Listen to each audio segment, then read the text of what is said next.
Olá, olá, olá! Caramba, que decisão tensa hoje, né, gente? Vocês ficaram tensos?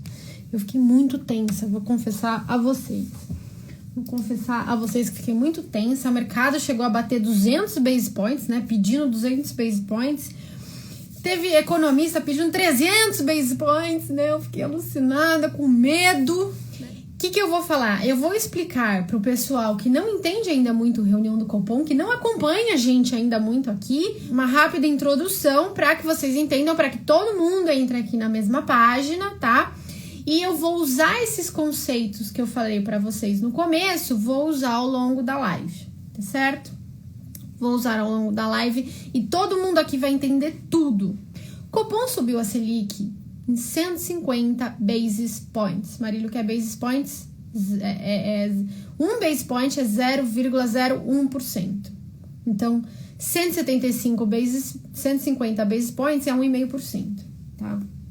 Marília, quem é o Copom? Eu cheguei agora no seu canal, eu não sei o que é o Copom, eu acho que é um palavrão. Não. Comitê de Política Monetária, tá? Copom. Quem são as pessoas do Copom? O presidente nomeia o presidente do Banco Central, né? E ele é o presidente aí da reunião do Copom, sei lá como é que eu falo isso, ele é o maior na hierarquia. E aí eles chamam os diretores também, o presidente do Banco Central nomeia os diretores. E esses caras aí, eles decidem qual vai ser o próximo passo da taxa Selic, tá? A cada 45 dias eles se reúnem. 2 dias de reunião, gente, tem pizza, tá? Eles comem pizza, tô brincando. Mas é sério, alguns deles comem pizza. É tipo uma tradição, assim, sei lá do que eles comem pizza, mas a gente poderia perguntar. E aí, durante a pizzada, eles decidem qual vai ser só a taxa básica de juros do Brasil inteiro. Só isso, entre uma pizza e uma serva e outra, tá certo? Eles chegam lá, conversem aí o que vocês acham, tal, e decidem a taxa Selic a cada 45 dias. E aí todos os títulos atrelados ao CDI e atrelados à Selic passam a render aquela taxa. Quais títulos, Marília? Tesouro Selic, por exemplo, né, que é atrelado à Selic. Então a Selic foi agora para 7,75%. O Tesouro Selic vai passar a render uma taxa anualizada de 7,75%. Se a Selic meta é 7,75%, quanto que é a Selic efetiva, que é a Selic que realmente rola por aí? 10 bases abaixo, então 7,65. E quanto é o CDI? 7,64, tá certo? Então, por aí. Então, quando sobe a Selic, sobe o CDI também. E se você tem um CDB a tantos por cento do CDI, CDB a 105, 110% do CDI, sobe o seu CDB também. E, por exemplo, a taxa de empréstimo dos bancos sobe também, né? Porque tudo sobe, gente, tudo sobe. Então, assim, tá subindo a Selic, é só a taxa básica de toda a economia brasileira, só isso, tá? Então, subiu a taxa Selic, sobe a remuneração dos tesouros Selic, sobe a remuneração do CDB, sobe a remuneração da poupança, todo mundo, todos os rentistas, né, no país dos rentistas ganham mais dinheiro. Ó, que malvados, né? Aí, esses caras que comeram uma pizza durante a reunião, o que eles fazem? Eles digitam um comunicado para dizer o que eles estão pensando, para compartilhar conosco, né? É um jogo de compartilhamentos, igual vocês têm que fazer aqui nessa live, compartilhar o conteúdo. Eles vão lá e compartilham um comunicado para abrir o coração para nós sobre o que eles estão pensando. Porque ninguém aqui tem bola de cristal, a gente precisa entender o que eles estão pensando, certo? A gente precisa acompanhar. Por quê? Porque a gente precisa ter expectativas, formar as nossas expectativas. Você aí de casa precisa formar a sua expectativa a respeito da trajetória do Copom. Por que, Marília? Eu nem sei o que é Copom. Porque, gente, a taxa de juros é tudo, né? Selic é tudo, renda fixa é tudo. Vai remunerar todos os seus investimentos, vai remunerar, por exemplo, os empréstimos. Se você pega empréstimo, se você é uma empresa e está endividada, em uma dívida atrelada ao CDI, vai mudar também. Você precisa tomar a decisão de consumir ou poupar, né? E quanto mais alta tiver a taxa Selic, mais você vai poupar e não consumir, certo? Então, assim, toda a economia vai criando uma expectativa. E essa expectativa influencia na inflação. Porque se a taxa de juros tá subindo muito e eu vou parar de consumir porque eu quero poupar porque eu vou ganhar um dinheiro lá na frente, eu vou parar de consumir, todo mundo vai fazer a mesma coisa, a economia vai desaquecer. E com isso, o Banco Central tá fazendo com que a inflação, né, caia e vá rumo a quê? A meta de inflação, tá? Então, o Banco Central, como é que ele decide subir a Selic ou cair a Selic? Ele decide porque ele quer? Não, não é porque ele quer, porque eles sentaram lá, a pizza tava ruim, eles falaram, sobe essa Selic aí em 200 basis points, logo. Que raio de pizza? Não, gente, ele tem um modelo econométrico. Ai, gente, que saco, né? Que palavra chata essa, econométrico, parece difícil, não é. É um modelo matemático que olha o histórico das coisas e faz projeções para o futuro, certo? Ele pega esse modelo, aí ele põe variáveis como PIB, né, atividade, expectativas, nossas expectativas e tal, e ele cospe lá uma projeção de inflação, tá? Aí ele olha essa projeção de inflação e compara com o quê? Com as metas de inflação definidas pelo CMN, Conselho Monetário Nacional, que é formado pelo quem? Pelo diretor do Banco Central, né, pelo presidente do Banco Central, pelo ministro da Fazenda e pelo ministro, acho que, do Planejamento, tá? É formado por esses 3 caras. Eles decidem, a meta tem que ser tal. E aí o Banco Central tem que correr atrás e cumprir a meta. E o Banco Central vai lá, faz o modelinho dele, o modelo macroeconométrico, que tem uma palavra difícil. A minha filha tá assim hoje em dia, ela tá assim, mamãe, fala uma palavra difícil pra eu falar. Eu vou falar pra ela, macroeconométrico, quero ver se ela consegue falar, aquela danada. Aí ele faz o modelo macroeconométrico e esse modelo cospe a inflação, ele compara com a meta e fala, putz, a inflação tá muito alta comparada com a meta, então eu tenho que subir mais a Selic, né? Porque senão eu não vou chegar na meta, eu tenho que desaquecer essa economia, certo? Então é assim que ele trabalha, gente. Ele trabalha com um arcabouço técnico, tá? Não é o que ele acha, o que ele pensa. O Banco Central é malvado, o Banco Central é bonzinho, o Banco Central não sei o que. Não, gente, é um arcabouço, tá certo? Ele cospe esse modelo. Ele te fala o quanto deu o modelo dele. Então, vamos lá. Aí, eles comeram a pizza, chegou 6h30, que é o horário que eles têm que dar satisfação pra gente, e eles publicaram um comunicado, certo? O que eles falaram neste comunicado? Quem aqui me acompanhou na live da reunião do Copom passado vai entender mais as coisas que eu tô falando, né? Mas quem chegou agora não tem problema, porque daí na próxima você já vai estar expert, tá? Então vou falar o que ele tá falando e vou comparar um pouco com o que ele tava falando antes. Porque antes, aquele danadinho daquele comitê tava falando umas coisas meio esquisitas, vocês lembram? Pois é, vamos falar sobre isso. Então, ele começa falando assim, subiu uma Selic para 7,75, tá bom? É isso, mercado. Aí ele fala assim, no cenário externo, ele sempre começa, gente, falando um pouco sobre cenário externo, atividade, inflação, ele fala um pouco sobre tudo, né? Ele quer te dar uma visão global da coisa, tá certo? Então, ele começa assim, no cenário externo, o ambiente tem se tornado menos favorável. E aí, quem me acompanha aqui vai lembrar que nos comunicados e nas atas anteriores, ele estava em dúvida se o cenário externo era positivo ou negativo. Lembra? Ele estava em dúvida. Nós não estávamos, mas ele estava. E ele é que importa. Quem sou eu? Não é mesmo, pessoal? Aí ele falou assim, o ambiente externo tem se tornado menos favorável. Por quê? Porque a inflação não está só crescendo no Brasil. A inflação está crescendo em todo mundo. Certo? Em todo mundo.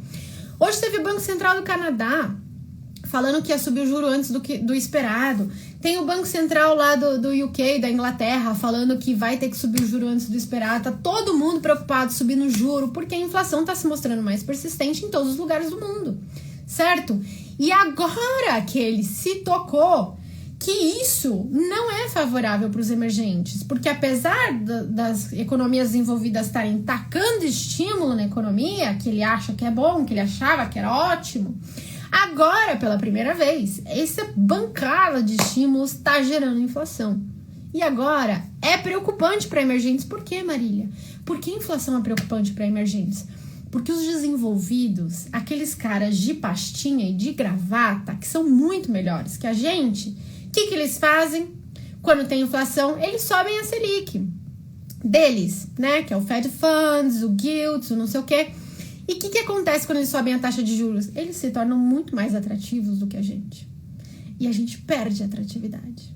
A gente que se acha tão atrativo, a gente que acha que brasileiro é tão atrativo, perde a atratividade, certo? Porque o juro deles começa a subir e eles começam a pagar mais. E aí os investidores olham assim, uau, uau. Entendeu? E a gente perde a atratividade. Então, esse é um cenário desfavorável, porque sai investimento daqui, volta para os desenvolvidos e o que acontece com o nosso câmbio piora, certo? Então, assim, é muito importante que ele tenha reconhecido que o cenário é desafiador, porque né? Ou seja, ele não pode bobear. Se ele começar a dar Selic baixa, não sei o que lá, a gente vai ficar cada vez menos atrativo e os investidores não vão querer saber da gente. A gente tem que conquistar esses caras, certo? Ou investidores, tá bom?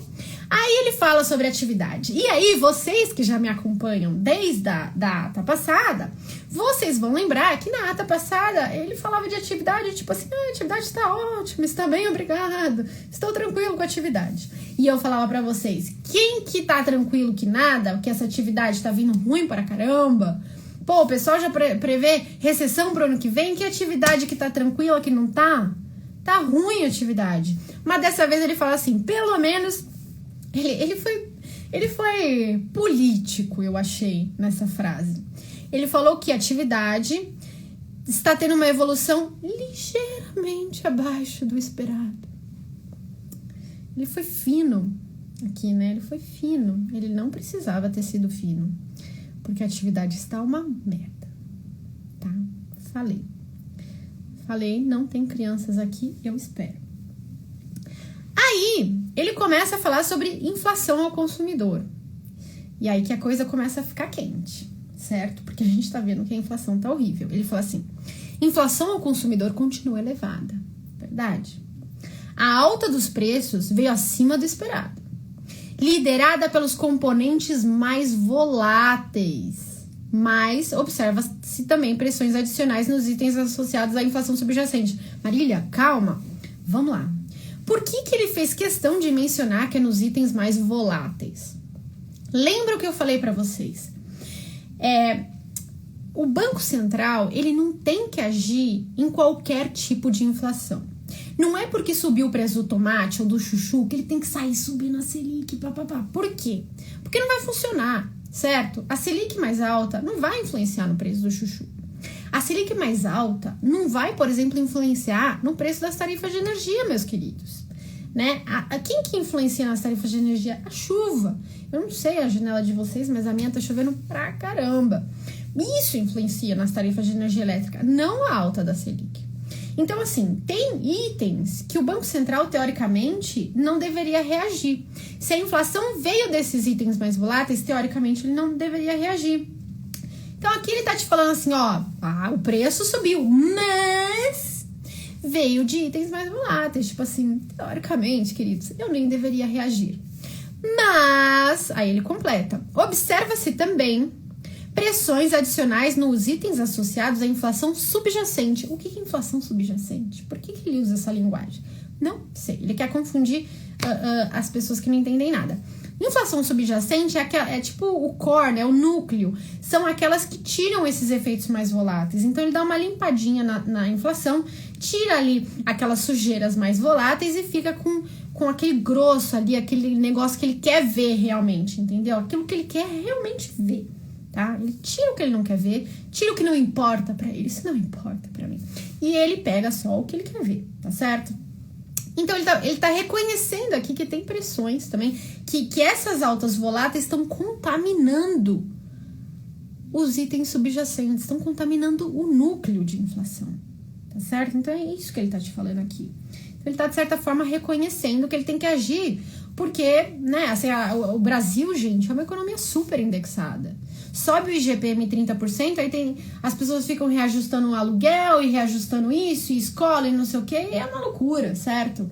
Então, assim, ele tá pincelando essa ideia de que, como tá contaminando também a inflação subjacente, então ele tá mais de olho.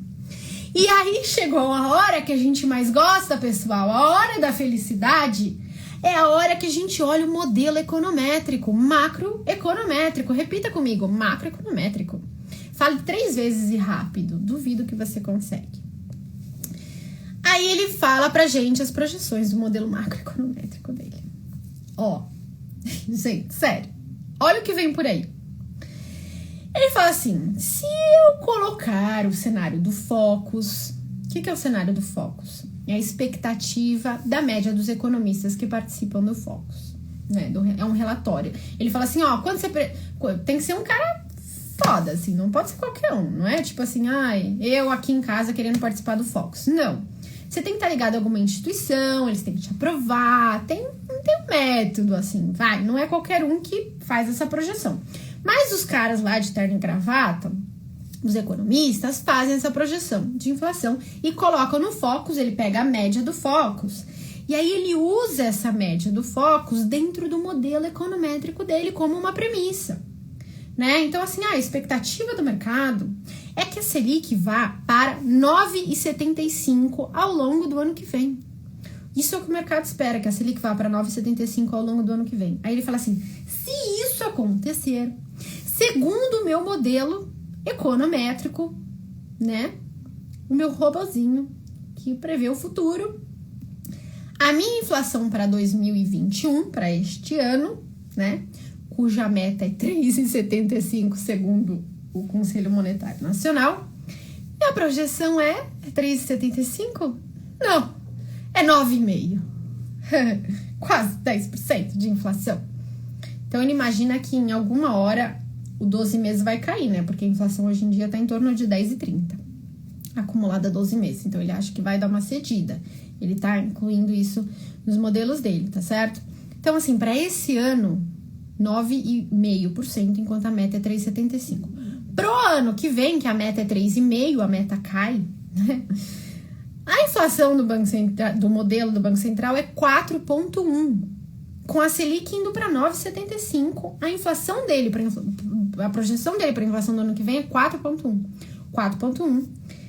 E a meta é 3,5%. 4,1%, a meta é 3,5%. Ou seja, se ele joga a Selic para 9,75%, pega essa ideia.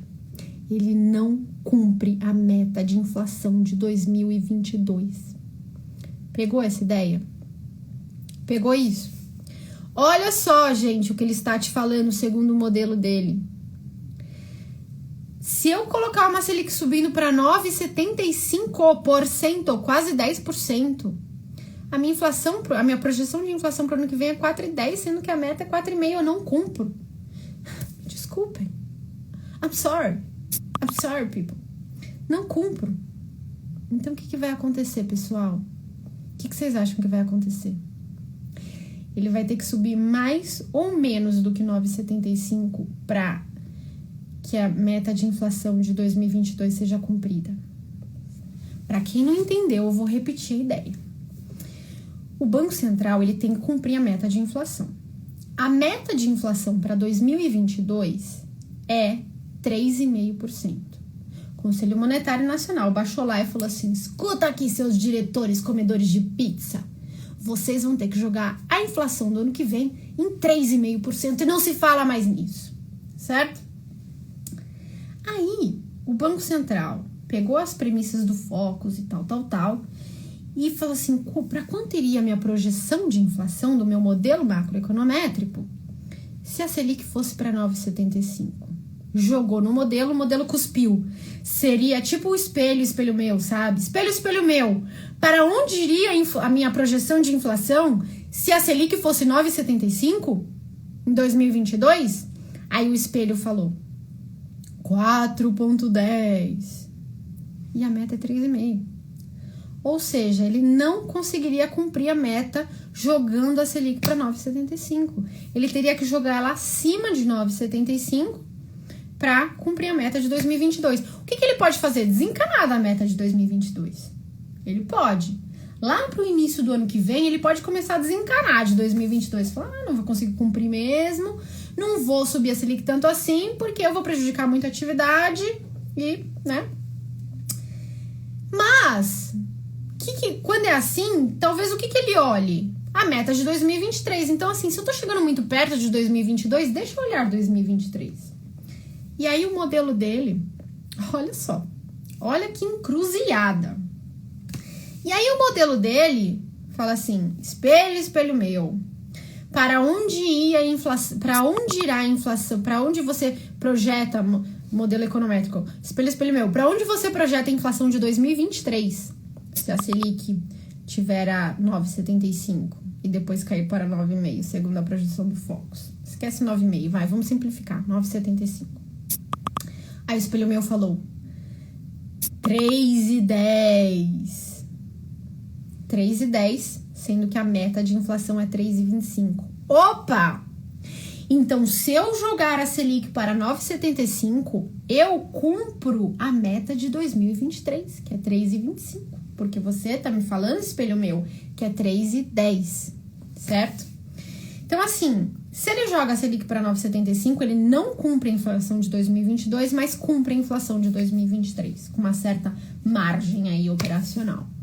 Então, o que ele vai fazer? Não sei, mas tá por aí. Perceberam que tá por aí? Se ele desencanar da inflação de 2023, ele poderia jogar a Selic, de repente, para 9,5 ou até para 9,75. Se ele quiser falar, não, ó, vocês vão ver, seus mercados, vocês vão ver, joga tudo pro alto e fala, eu vou cumprir essa inflação de 2022, então tem que jogar a Selic para cima de 10, meus queridos. É meio que isso que ele tá te falando, tá?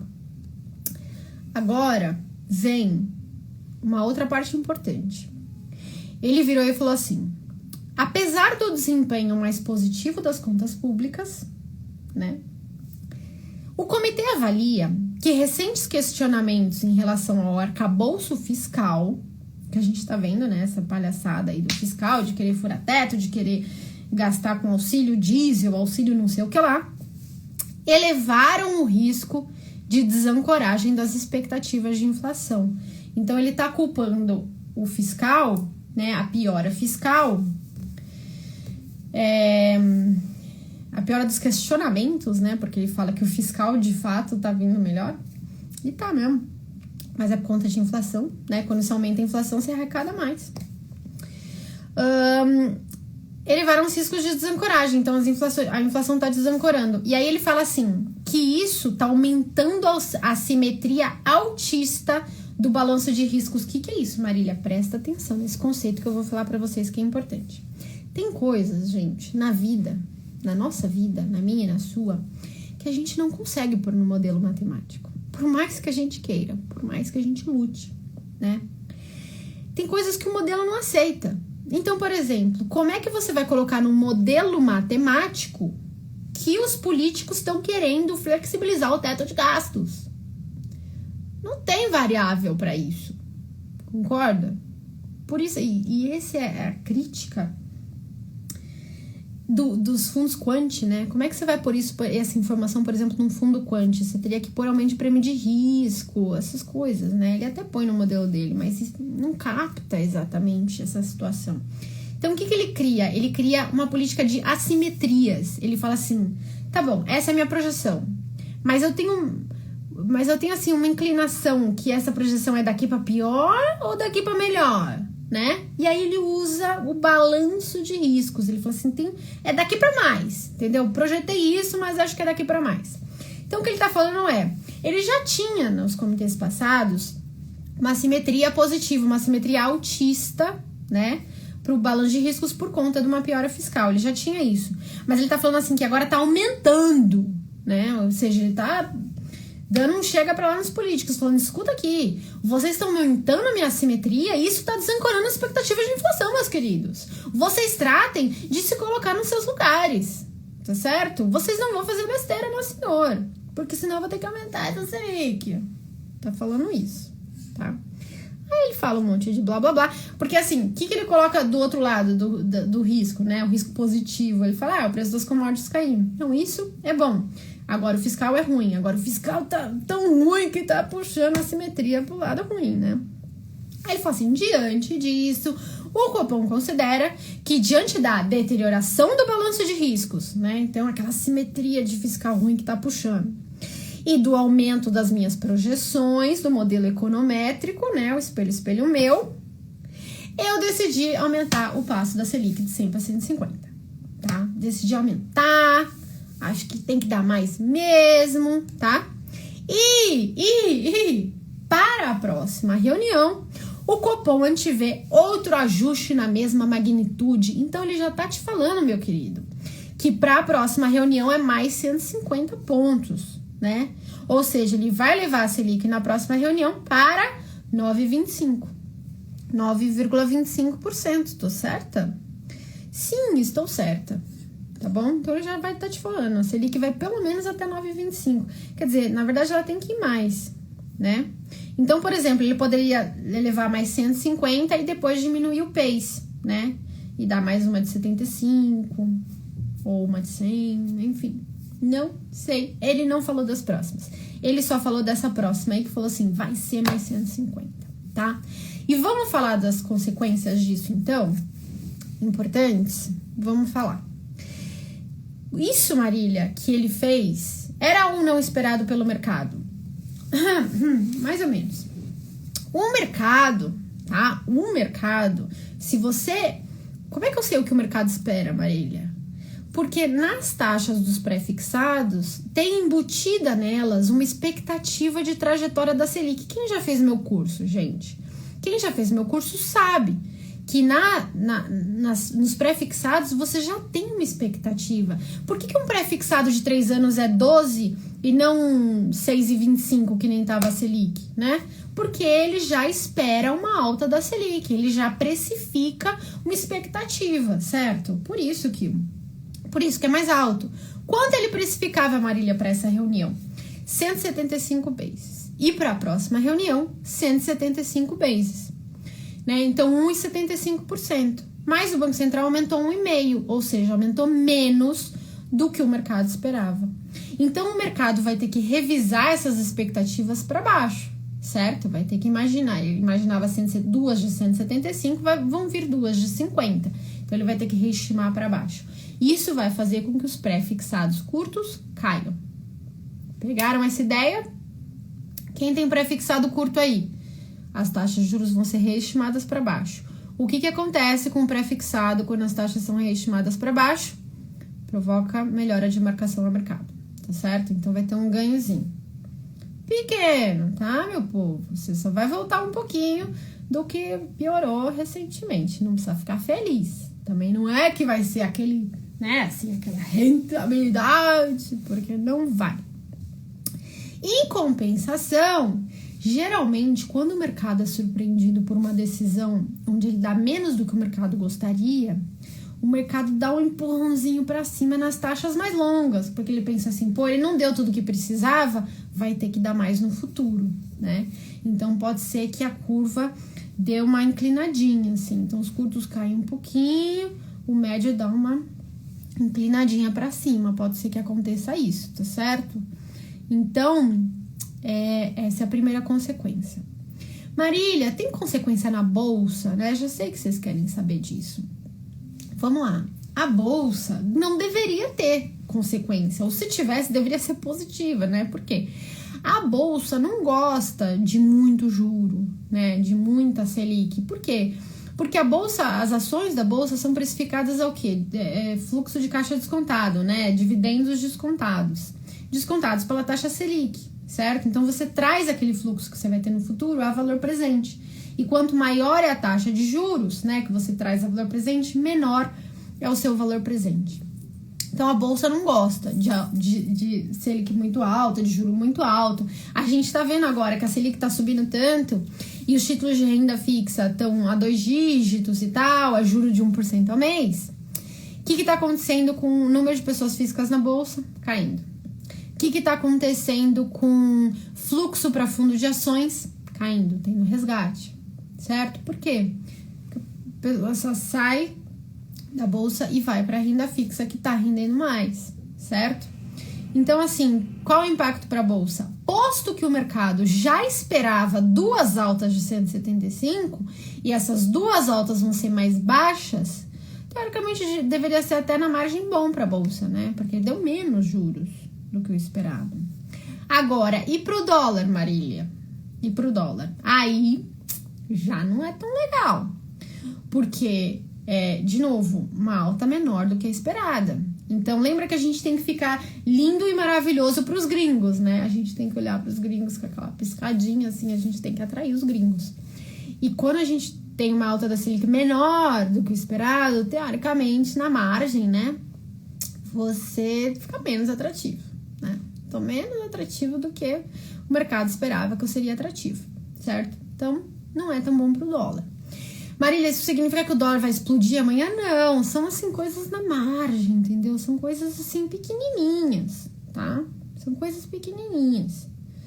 É capaz do dólar nem mexer tanto? É capaz. É capaz da bolsa nem mexer tanto? É capaz. Tá certo? São coisas muito pequenas. Não foi decisão de política monetária para mexer com a bolsa, para mexer com o dólar. Não foi. Eu acho até que o mercado exagerou nesse 175. O mercado exagerou. O mercado foi empolgado demais para esse 175, entendeu? E no final, não deu. A taxa de juro para cima não significa bolsa para baixo. Não necessariamente. Pode significar e pode não significar. Quando significa? Não. Vamos começar com quando não significa. Geralmente, uma inflação saudável, e eu não quero falar saudável porque é uma palavra ruim para inflação, né? Mas assim, uma inflação que vou usar saudável porque eu não sei outra palavra. O que acontece com uma inflação saudável? Você vê os preços subindo porque a atividade está super aquecida, né? Então estão contratando muitas pessoas, o desemprego tá lá embaixo. E aí começam umas pressões nos salários, né? As pessoas começam a pagar muito para contratar as pessoas. Tá todo mundo comprando e aí os preços aumentam porque aumenta o consumo, né? Assim, tá todo mundo bem, ganhando salário, aumentando salário, consumindo pra caramba, entendeu? Então, assim, você aquece muito a economia. E aí você gera inflação, né? Quando o PIB tá acima do PIB potencial, né? Na linguagem técnica, aí você gera inflação. Essa inflação saudável. Gente, deixando bem claro que esse saudável é bem entre aspas, tá?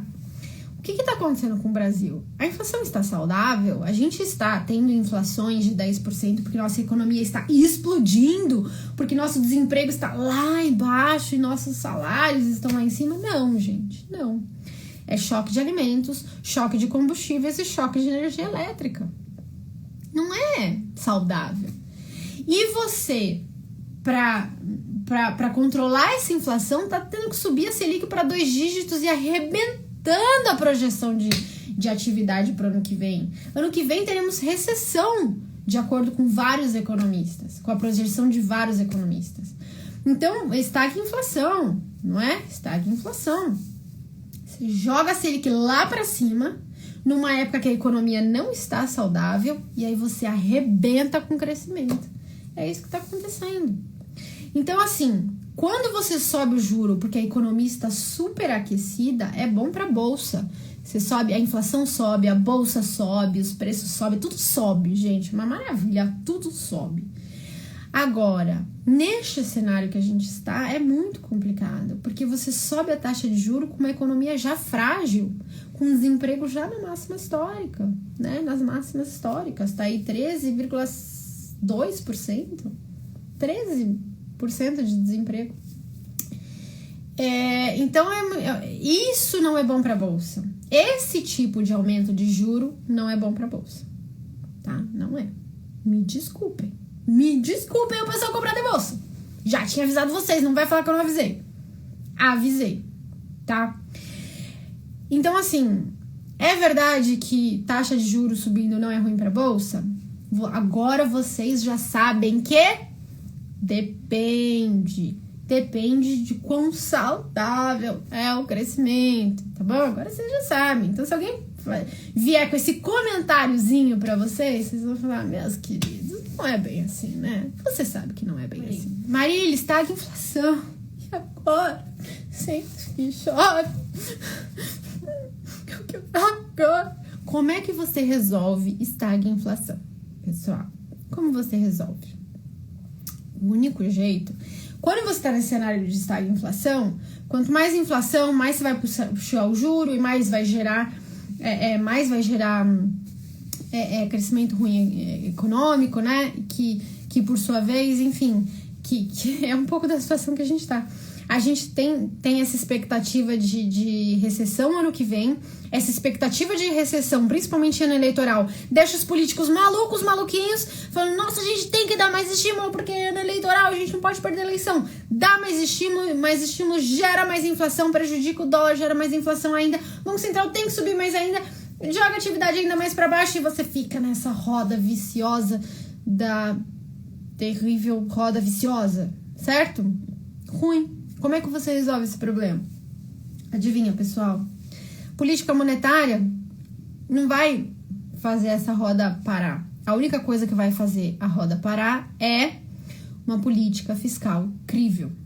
Então você faz uma política, ao invés de você fazer uma política monetária contracionista subindo a Selic, você faz uma política fiscal contracionista parando de gastar. Seus políticos de maluquinhos. Marília, é fácil para quem é leigo identificar uma mudança de política econômica? Gente, assim, fácil não é, né? Fácil não é. Você tem que acompanhar a ata do Copom, você tem que acompanhar os dados de inflação, de desemprego, como anda a economia mundial. Agora, assim, posso ser sincera com vocês? Hoje em dia, vocês têm tanto conteúdo gratuito. Pô, no meu Instagram eu falo disso 24 horas. Tem vários economistas que estão aí nas redes sociais, no Twitter, falando sobre isso. Então, assim, dá pra você fazer isso sozinho? Dá. Não quer fazer isso sozinho? Tem uma excelente oportunidade para você. Nord Advisor. Ou Nord Renda Fixa Pro. Com Moa. Toda semana a gente publica um relatório. Todo dia eu estou no Telegram mandando mensagem para vocês, meus queridos, falando o que eu acho da política monetária, o que eu acho do Copom, o que eu acho da inflação, todos os dados econômicos que saem, a gente manda os gráficos e faz um comentário, né? Então, assim, quer aprender sobre economia, quer fazer um intensivão de economia? Renda Fixa Pro. Faz por um ano só. Encara como um curso. Só que além da gente te falar o que tá acontecendo com a economia e te ensinar e te dar o passo a passo explicado. Do jeito que eu tô explicando aqui, eu explico sobre tudo. Todo dia sobre tudo que tá acontecendo, sobre desemprego, sobre, enfim. É super baratinho, gente, 60 e poucos reais por mês, 68 reais por mês. Encara como um curso. Não tem um curso tão barato desse no mercado, certo? E além disso, você vai ter um curso gratuito também sobre renda fixa, sobre como operar renda fixa. E além disso, você vai ter uma carteira recomendada por mim de renda fixa com as horas de comprar e vender as coisas, né? Marília, pô, eu falava pro pessoal da Renda Fixa Pro em 2019, hein? 2019, pra vocês não falarem que eu não avisei. Fica longe de juro longo no Brasil, fica longe de juro longo no Brasil. Quem aqui me ouviu falar isso? Quantas vezes eu não falei isso? E o que aconteceu?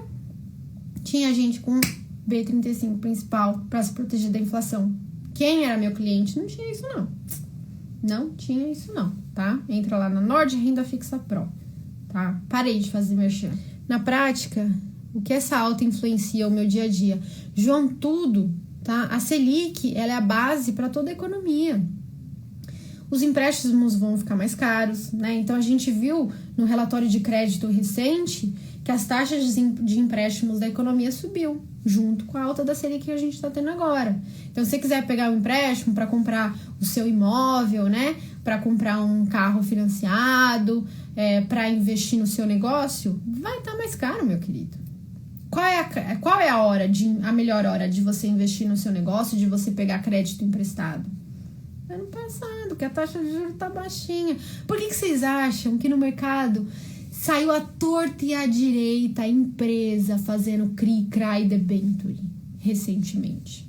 Foi recorde de emissão. Por que vocês acham? Porque eles são espertos, tá? Eles são espertos. Eles se financiam na época que o juro tá baixo. E vocês aí ficam comprando crédito privado com spread baixo. Ah, pessoal, que raiva que eu tenho disso. Tá todo mundo recomendando agora que os clientes se enfiem em crédito privado. Vocês sabiam que o pessoal tá saindo de ações e de fundos multimercado? Lembra que eu falei pra vocês, né? Porque a Selic tá subindo.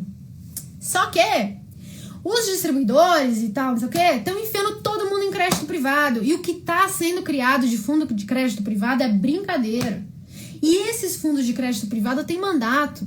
Então, eles são obrigados a investir em crédito privado. Rápido, entendeu? Aí eles pegam o dinheiro de todo mundo e saem comprando tudo que tem, porque não tem muita emissão. Saem comprando. O que acontece quando aumenta a demanda? Arrebenta os prêmios, a taxa cai. E aí vai você e compra esses fundos de crédito privado e vai você e compra crédito privado de nova emissão com prêmio amassado. Ah, gente, não faz isso, né? Numa hora pré-eleição, compra um título longo de crédito privado. Numa época pré-aumento de taxa de juros dos Estados Unidos, porque a inflação lá tá pegando, e vai você se enfiar num crédito privado de longo prazo, que nem liquidez tem se você quer sair. Ah, Marília, mas falaram que tem liquidez. Tem. Numa hora de um barata voa, querido, vai pedir preço. Vai pedir preço. Você vai ter, mas não vai ser bom. Não vai ter. Né? Bronca de mãe, é isso aí. Tô revoltada com isso. Tô revoltada. Mas é isso, pessoal. Também é isso, tá? Super obrigada pela participação de vocês. Adoro vocês, tá? Muito obrigada mesmo. Fico muito feliz da participação de vocês. Vocês não têm ideia, gente, como eu fico muito feliz. Tá bom? Espero que vocês tenham gostado. Vocês gostaram? Obrigada. Tchau, pessoal.